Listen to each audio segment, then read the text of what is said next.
Assalamualaikum warahmatullahi wabarakatuh. Wargi sadayana dina YouTube utamina dina channel Atmadi Damar anu siap-siap pada ngadamkeun dongeng Sundanya wargi sadayana. Dina channel Atmadi Damar kumaha wargi sadayana daramang denget ieu. Pamugi bae rehat nih wargi, sehat jasmanina oge sehat rohanina. Digambil ke rezekina oge ditebihkeun balaina aya dina lindungan atanapi panang tayungan Allah subhanahu wa ta'ala, amin ya rabbal alamin. Eta pisan dibihar musim kuring siang kalian wargi sadayana aju ngantos dongeng Sunda dina judul nyata si kulup dinten dia bagian anu ka-25 wargi. Dina bagian ke-24 masih nyariuskeun harita si kulup anu aya di tempatna Mang Itok teh nya wargi. Tarita nuju ngobrol sareng Mang Itok. Da kumaha lajeng naik carita mangga jeung ngadangkeun tang Landung pang beberahmana. Tah lamun kitu mah babari atuh Pak, si Ratu Maung ku uing arek diadukeun jeung si Raja Bahaya Putih. Wah, mah teu rame geura. Di mana eta dua raja keur tarung, bapak ku uing rek dibawa balik. Tapi uing rek nanya heula ka bapak, ari bapak kumaha sabenerna? Nah geus paeh acan ieu teh. Lantaran bapak teh geus dihajatan ieu teh ku emak Pak, ti poean tiluanna 7na jeung 40. Kumaha tah eta sabenerna Pak? Ceuk si kulup harita pertanyaan jadi ngajeroan. Make jeung wani nanyakeun perkara paeh segala rupa. Tapi Mang Itok tetep ngajawab kalayan sabar. Jang, sanyana mah bapak teh can maot. Tapi ngahajain ditinggalkeun lembur kalawan demitnya. Sangkan ngaran bapak dirupus di kamanusaan. Lantaran bapak tarik pindah ka negara silumannya. Ngan namun bapak ngaleungit atawa nyingkahan tina panenjo lahir, tangtu bakal ngaributkeun sarta bapak bakal pada neangan. Nu akhirna ngarisikeun ka sadarea. Tah supaya teu kajadian kitu, nya bapak teh nyipta hiji angel supaya rupana sarua jeung layon bapak. Tah ku jalan kitu bapak teh tangtu bakal disangka maot. Jadi moal mata keribut da puguh aya bagugna. Jadi bapak bisa jongjon indit ka negara siluman. Moal aya gangguan jeung moal aya anu ngahalangan. Boro-boro nu jauh dalah indung ujang ge apan teu ngahalangan. Tah kitu sawabna mah. Oh kitu Pak, jadi bapak teh hirup keneh nya. Tapi naon sababna tah bapak teh geuningan pangna bapak kuat jeung teu ngarasa nyeri. Sok sanajan teu aya sirahan Pak. Kieu eta teh jang. Kahiji bapak teh geus aya dina pangaruh siluman. Jadi tina hal kalahiran mah teu boga rasa nyeri. Sabab geus kasipuh ku ilmu siluman. Atu kaduana nya sanyana mah bapak teh jejeg keneh henteu papisah antara sirah jeung awak teh. Ngan teu bisa katempo ku batur, boku ujang, boku balarea. Jeung di eta mah tina pangaruh papakean. Sabab dina waktu ieu mah bapak teh ngan boga dua pakaian. Kahiji pakaian siluman biasa, kadua pakaian siluman maung. Mana we nu dipake sarua duanana ge. Ngan lamun bapak make pakaian maung, awak bapak katempona jiga maung. Lain jadi maung, tapi jiga maung. Kade ulah salah. Kaduana deui lamun bapak make pakaian siluman biasa, awak bapak katempona kawas kieu ieu. Jika katempona ku ujang bapak teh jiga naon ayeuna. Kitu ceuk Mang Itok. Bari ngajapelangkeun dua leungeunna, malah make nangtung sagala rupa. Atuh gancang ku si kulup dijawab. Ayeuna mah jiga jelema bapak teh, tapi eueuh sirahan Pak. Aduh, anyakanya sirahna eueuh. Lamun aya ganteng jigana bapak teh tah, tapi uing aya keneh tanyakeun ni teh Pak ieu ka bapak nya. Lamun bapak hayang nganjang ka jelema, kalayan rupa jiga jelema kudu kumaha eta teh Pak? Ceuk si kulup bari neuteup. Babari ujang, syaratna mah bapak kudu make papakean kawas ujang, make baju anu dijieuna tina lawon, kawas ujang kitu tah. Tangtu awak bapak teh bakal katempona sakumaha biasana adat manusia. Babari atuh Pak. Gumalamun bapak urang balik ka Cianjuang ayeuna pake baju uing, keun uing mah arek ditaranjang. Teu bisa jang, teu bisa. Lantaran tetep sirah bapak moal bisa katempo. Nu akhirna bapak teh bakal disangka diriwa deui ka Bareto. Oh nya Pak. Jadi kudu kumaha tuh ayeuna Pak? Kieu Jang. Ayeuna mah ujang balik bae ka lemur. Sarta ujang kudu buru-buru indit ngalalana pikeun nepungan jalma-jalma nu lalung elmuna. Jembar pangabisana sarta sanggup ngelehkeun bangsa siluman. Bapa miharep sangkan ujang sing bener-bener dina ngulik pangarti jeung ngagua rupa-rupa pangabisa. Samabarepan bapa ngan ujang ngungkur sorangan anu bisa nudungan ka bapa. Bapa teh geus lapisan ngadaguan ujang. Malah sakumaha nu geus disebutkeun tadi, bapa geus 7 tahun cicing di dieu. Ka nagara siluman maung teh bapa can nepi, sedengkeun bapa moal bisa asup ka nagara siluman maung lamun bapa san hasil mawasirah. Da kulantaran kitu perkara balik mah kumaha engke wae gumantung kana kamampuan ilmu ujang. Lamun ujang sanggup ngalawan Prabu Malodra, tangtu bapak bakal balik ka Anjuang ka Cianjurang. Sarta bapak bakal riung mungpulung deui jeung indung ujang.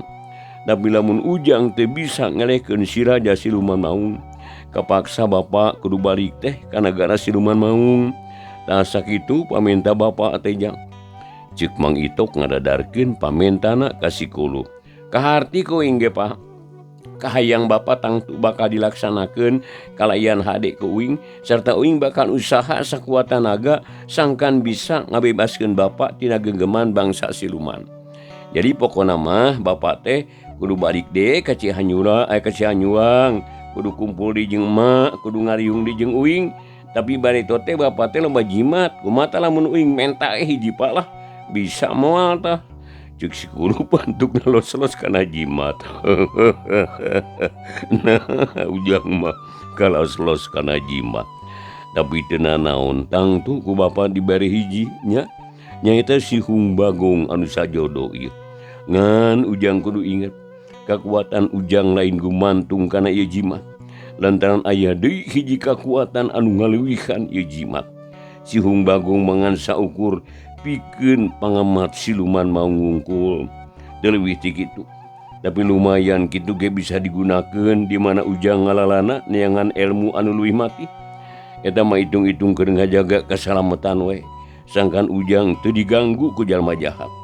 Jadi di mana ujang manggih kararepat atawa manggih halangan samat wae Prabu Malodra, tangtu manehna bakal ngirimkeun pangawalna ka ujang.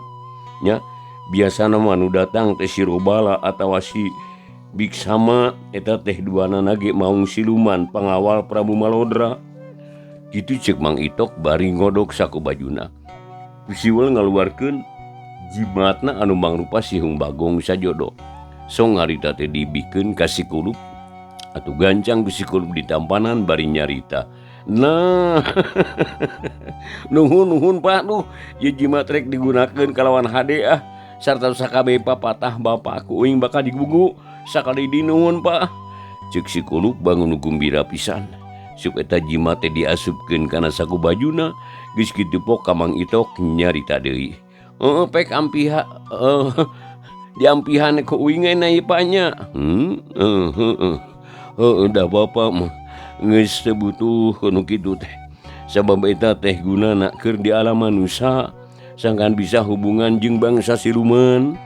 Ngan kade ulah dipake sombong jang. Ulah ditembong-tembong ka jalma saliwat. Jeung dina ngagunakeunana ge kudu dina waktu anu bener-bener tepat.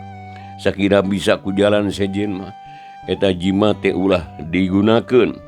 Lantaran matak ibur balarea aya maung teh pikiran di alam dunya mah di alam manusia. Ceuk Mang Itok teu woleh mere pepeling ka Sikulup. Nya kaharti ku uing ge Pak. Ayeuna mah sing percaya bari yakin lah ka uing sabab uing ge moal ngalalawurakeun kana papatah di bapa. Malah uing janji ka diri sorangan. Uing teh miti poe ieu moal arek badegong deui, moal lenger jeung moal resep ngaheurian ka batur. Ayeuna uing teh karunya ka ema, sabab anjeunna mindeng pusing mikiran uing. Da kulantaran kitu hampura we uing teh Pak, lantaran uing teh mindeng nyieun salah ka indung, ceuk si Kulup tamada ka bapana. Syukur jang, syukur. Syukur pisan. Eta teh hiji tanda yen ujang teh geus aya kamajuan. Utek ujang jalan tur normal, syukur kasep anak bapa. Eta teh hiji modal anu kacida gede hargana. Lantaran ku jaran kitu nya tujuan ujang teh bakal kuat nahan rupa-rupa gogoda. Sarta ujang bakal bisa ngabedakeun mana salah jeung mana bener. Sajabat ti kitu ujang teh kudu sabar dinenyang hareupan naon-naon nu bakal tumiba. Aloh, ampura jang batuk ieu. Bapak teh tajang ti mimiti ayeuna ujang kudu rajin ngarenyepan alakon bapa. Turut anu hadin sarta ome anu salahna. Ngan tapak lacak bapa nu muhit ka siluman. Ku ujang ulah diturutan. Lantaran tetela matak sangsara. Tak lantaran kitu kasangsaraan bapa teh ulah reka alamandi ku anak. Nyatana ku ujang jeung deui bapa mihape. Omat sing nurut ka indung ulah nganjerikeun hatena jeung ulah musingkeun. Kaduana bapa rek amanah. Omat ujang ulah rek deui ngaheurian kolot-kolot ujang. Nyatana Mang Lebe, Bang Ucin jeung Bahaw malah ku ujang ku dihormat. Sabab aranjeunna wakil bapa nu diamanatan ku bapa sangkan ngurus ujang. Lumatak nya goreng kacida lamun ujang teu nurut ka aranjeunna. Sajaban nanti kitu pangalaman ujang ayeuna omat ulah rek dicaritakeun ka batur. Kajabati ka indung ujang. Lantaran lamun ieu perkara kadenge ku balarea dangtu bakal ngajadikeun deui riributan. Sedengkeun bapak geus bosen diributan jeung batur atawa ngaributkeun ka batur. Karunya dina sing bertek ngalumpat, watir lamun keur sing jerit. Tah sakitu amanati bapak teh jang. Ceuk Mang Itok mari dipepeling ka si Kulup. Syukur bapak uing geus si bapak tahan. Ka bapak mah tangtu uing terek nurut. Malah kasakur jalma nu bapak tahan gerek nurut asal bapak tahna akur jeung kertaga teh uing. Tapi ayeuna uing teh aya keneh kapanasaran Pak. Ari uing aya di dieu geus sabaraha poe teh payeuh. Ceuk si Kulup bari neuteuf atuh gancang ku Mang Itok dijawab. Ujang teh geus lila. Aya di dieu geus 2 peuting jeung sapoe. Malah ayeuna di luar teh keruan cipeuting. Di imah ujang keur loba jelema nu keur tahlil. Lantaran ujang dianggap maut dikarelep kana leuwih. Ah, piraku Pak. Apaan asa kakarasa gedeung uing di dieu teh? Ulah heureuy Pak. Sing bener ngajawab teh. Ih, ari ujang. Keur naon nanyakeun atuh ari moal percaya mah. Sing inget jang alam manusia jeung alam siluman teh beda pisan. Di dieu mah eueuh beurang eueuh peuting. Jadi ku ujang moal karasa malah moal percaya lamun kaayaan ujang tetep kawas basa mimiti datang. Sanajan ujang ngarasa lapar tapi teu dahar ge tetep kuat. Malah lauk anu aya dina korang ujang ge tetep seger we kawas kakara meunang ngala. Kitu ceuk Mang Itok bari nunjuk kana korang anu ngagantel dina cangkeng si Kulup.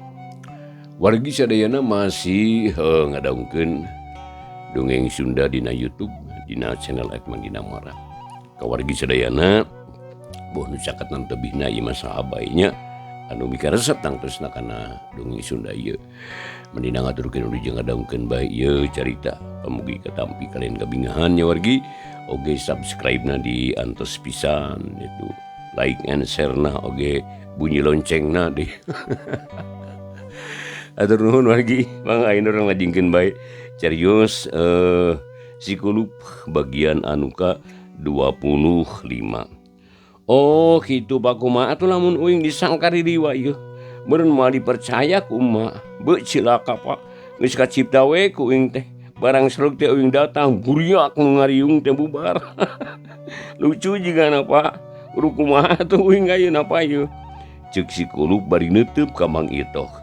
Ayeuna mah kieu jang. Ujang ulah wakabalik ayeuna lantaran keur kagok pisan. Di luareun ieu alam kaayaan keur meujeuhna tengah puting. Jaldi lamun ujang ka ditu matak ngabarubahkeun, utamana mah matak ngagempurkeun ka indung hidup. Ya, karunya bisi kaganggu ujang. Da kulantaran kitu ke dagoan sakedeung deui supaya ujang bisa datang ka lembur kirawan Cirumangsang atawa kira-kira pukul 10 isuk-isuk. Kitu cenah ceuk Mang Itok nerangkeun tina perkara waktu. Aduh geus kitu mah si Kulup oge jadi ngartieun. Malapok harita manehna nyarita deui. Nya bener Pak, aduh. Uing mah hayang datang teh. Kaditu pabebeurang Pak. Ngarah teu disangkari riwa. Sabab tangtu uing teh disangkari riwana. Lantaran Mang Lebe jeung Mang Ucin katut bah awok teh kacida pisan boranganana eta teh. Komodi ari geus dihajatan jeung geus ditahlilan mah aduh menata men ramena meureun aduh. Kitu tapa jigana maka aya lembur teh bakal genyeleng deui ceuk si Kulup tapi bari nyerengeh seuri dina lamunanana terus kacipta sing bertekna anu kalabur sieun ku ririwa. Malah Mang Itok oge cakakak deui seuri pok nyarita. Jang tangtu kana kituna teh. Sabab ku bapa ge geus kaalaman. Urang lembur mah barolangan pisan. Apan bapa mah bareto nepi ka susah hayang tepung jeung jelema teh. Unggal imah nu rek dianjangan kalaka singsila disinglar maksud teh. Nita ka Sabrang ka Palembang. Bari jeung panto ditulakan mani pageuh. Tapi teu naon lah disangka di dewasa kedeung mah. Asal ujang nawe ulah nyieun peta anu pikasieun batur.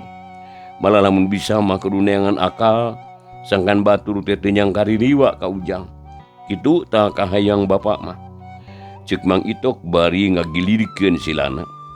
Hatena ngarasa sugema bisa ngobrol luasa jeung anakna. Mangga Pak, tangtu kuing bakal diakalan tapi carana can kapanggih teh Pak. Aduh. Ari pokona mah beres we lah. Ayeuna uing rek nanya deui ieu ka bapa, lamun ke uing balik ka mana jalanna? Lantaran uing mah henteu apal Pak. Tadi teh teuing ti mana asup ka ditu teh. Da jalan ge ngadadak lusles. Wah, gampang perkara eta mah jang. Keun bapa tanggung jawab. Ujang manyaho kaluar ti jero leuwih. Malah lauk meunang resep ujang ge moal aya nu coceng. Jawab Mang Itok yakin pisan. Heeh, syukur atuh Pak lah. Sugema lah uing teh. Lantaran geus laksana tapung jeung bapa. Artina cita-cita uing teh geus laksana dua rupa. Atuh kari dua deui nyaeta hayang ngelehkeun Ratu Jin jeung hayang jadi jagoan. Dabungan bapa bari tos nyebut kitu. Ceuk si Kulup barita bangun anu gembira pisan. Aduh geus kitu mah derebai Mang Itok jeung si Kulup teh ngalobrol ngaler ngidul sagala dicaritakeun silih tukeran pangalaman.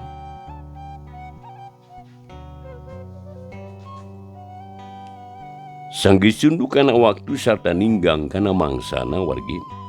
Si Kulup teh dijurung laku ku Mang Itok sangkan buru-buru mulang ka lemburna.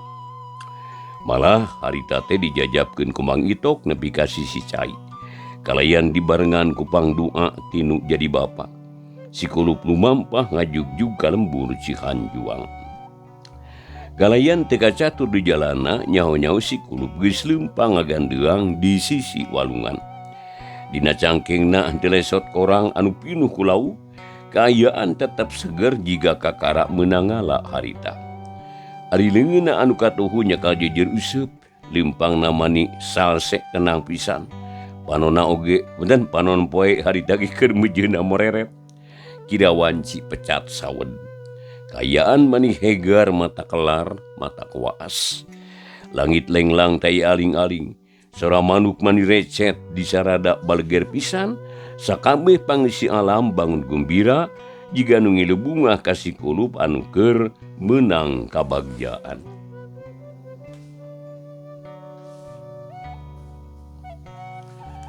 Urang caturkeun deui ayeuna wargi sadayana kaayaan di lembur Cihanjuang teh nya wargi. Sanggeus Asak babadamian mang lebih saparakan cagi seriam deui kawalungan Cihonje. Malah harita mah anu indi teh laingan kolot bae. Dala barudak ge loba anu ngilu da puguh ti beurang teh. Sarerea ngalutrek neangan di Sikuluk. Lantaran sarerea ngarasa penasaran hayang nyaho kana perkara na Sikuluk. Langit lenglang tai aling-aling. Ancala-ancalan lir dina beden mega ipis ancal-ancalan lir dina gambar. Manuk buah ejeng piit oge singkalayang bangun gumbira pisan. Angin litik ngahiliwir ngajajabkeun ka jalma-jalma nu rek neangan Sikuluk. Sanggeus nepi ka sisi leuwi gentong teh gerombongan teh eureun. Sarerea ngaliu di sisi leuwi hampir sakabeh paneuteup ditujukeun kana cai anu buburialan di leuwi gentong. Budahna mani bodas sing gurilap katojo ku cahaya panon poe. Telilapok mang lebih nyarita ka Mang Ucin. Mang Ucin, kulantaran ieu jalma teh kacida lobana ieu. Aturelah kawas beuting. Bagi dua sangkan walatra, satengahna di dieu, satengahna di mapai walungan kahilir. Ngan omat dina neanganna sing apik ayeuna mah ieu. Unggal anu suni jeung nu nyedong pariksa sing taliti. Lamun perlu unggal leuwih we lah diteleuman. Kitu ceuk Mang Lebe bari ngareret ka Mang Ucin. Mang Lebe tapi anu apai kahilir mah ku kuring arek dipasrahkeun ka Bah Aok ieu. Kuring panasaran keneh hayang neuleuman di ieu leuwih ieu dina kaayaan beurang. Lantaran peuting mah kurang laluasa. Sabab sieun ku orai welang teh. Da kitu Mang Lebe, jawab Mang Ucin bari balik neuteut. Atuneung Mang Lebe harita mikir heula. Telilapok nyarita deui. Oh nya teu nanaon kitu ge lah. Ke urang tanya heula ka Bah Aok nah. Abah, kumaha karsa mimpin anu milarian kahilir ieu? Margi Mang Ucin teu karsaeun saurna teh. Palain nyobian di neleuwan leuwih gentong. Ceuk Mang Lebe bari ngareret ka Bah Aok, atuh pok Bah Aok ngajawab giat naker. Sanggup lah manggak wabah bakal dilaksanakeun. Tapi lamun dihilir teh laratan, abah ge hayang nyobaan neuleuman ieu leuwih. Jawab Bah Aok bari nunjuk kana leuwih. Mangga teh wagelanana kitu ge bah. Sok atuh geura bagi. Keun ku abah urang atur. Ceuk Bah Aok terus marentah sangkan jalma-jalma misah jadi dua rombongan. Sanggeus tarap tibring satengahna maruru kahilir, mapai walungan bareng jeung ngocorna cai. Dipimpin harita ku Bah Aok. Ari nu setengah deui mah ngariung di sisi leuwih gentong, malah teu loba dicatur. Dukang teuleum harita teh beras merus tareuleum. Sakali ieu mah 4 jalma sakaligus anu teuleum teh. Anu jero pisan mah dijejeran ku awi saleunjeur, terus anu teuleum teh mapai awi. Anu lobana ngariung ngawaskeun ti darat bari ngilu nalingakeun. Gancangna carita sapoe jeput neangan Sikuluk malah teu cukup ku sabalikan wargi. Anu mapai kahilir teh terus saya bulak-balik. Unggal tempat diguliksek taliti pisan. Kira-kira wanci asar sarerea karumpul di sisi leuwih, pok Mang Lebe nyarita ka Mang Ucin jeung ka Bah Aok. Mang Ucin oge Bah Aok itu di kasadarea. Kapanasaran urang teh geus ditamplokeun poe ieu. Urang geus usaha sakuat tenaganya. Nyata napikeun neangan jangkulup, tapi tetela usaha urang teu mawa hasil. Da kulantaran kitu ayeuna mah hayu urang baralik wae, jangkulup kapaksa urang tangtukeun yen manehna maot alatan diteuleum di leuwih gentong. Alayan layona teu kapanggih. Da kulantaran kitu ieu leuwih teh urang anggap we lah minangka kuburanna jangkulup. Dasar wae di darat jeung di cai ge. Pokona mah asal kapanggih he tempatna. Da kabeh ge sami kagungan Allah atuh. Jabi ti kitu atuh timiti kamari jangkulup urang anggap geus muli kajati lah mulang ka asal. Dipundut kuno rahayu, dialah kuno kagungan. Mudah-mudahan arwahna ditampi ka Allah Ta'ala. Tasakitu we ayeuna mah yuk urang pada marulang ka Cianjuang. Kitu ceuk Mang Lebe bari gap kana papakeanana anu namruk dina batu. Rap dipake terus ngaleos ninggalkeun leuwih gentong. Atuh beuring bae harita sarerea teh naluturkeun parumana kabeh aralum. masing-masing ngerasa hanjelu peda teu hasil neangan si kulup. Komo bahaok mani lempang teh hatena mani sing sarblak. Ku bahaok kacipta bae waktu si kulup tikarelep kana leuwih. Saja jalan mindeng rumenghap bari ngusap beungeut, kitu di Mang Ucin hatena ngarasa sedih nu taya tandingna. Lantaran teu hasil manggihan si kulup teh. Sok sanajan si kulup teh balobong, tapi da matak nineung tungtungna jalma sakitu lobana teh saurang ge taya nu nyarita. Kabeh baralem anu kadenge ngan blag-blig-blegna anu leumpang kasawur ku ngaguruhna sora cai di walungan Cihonje. Kira wanci magrib rombongan Mang Lembe geus narapi deui ka lembur malah waktosna wargi sadayana henteu nyekapannya. Dicekapundikeun ka dieu heula dongeng Sunda dina judul Si Kulup karangan Kiliksa. Di Sumedang bagian anu ka 25 wargi. Tama mugi wae wargi sadayana aya carita Sunda tiasa katampi karyan kabingahannya. Tiasa ngajantenkeun landung pangberah manah. Atuh nu mancen simbudi Madina Marang ngaturkeun nuhun ku paratosannana. Insyaallah atuh enjing dina YouTube-nya dina channel @Mandinamara urang tiasa ditepangkeun di. Atur nuhun. Wassalamualaikum warahmatullahi wabarakatuh.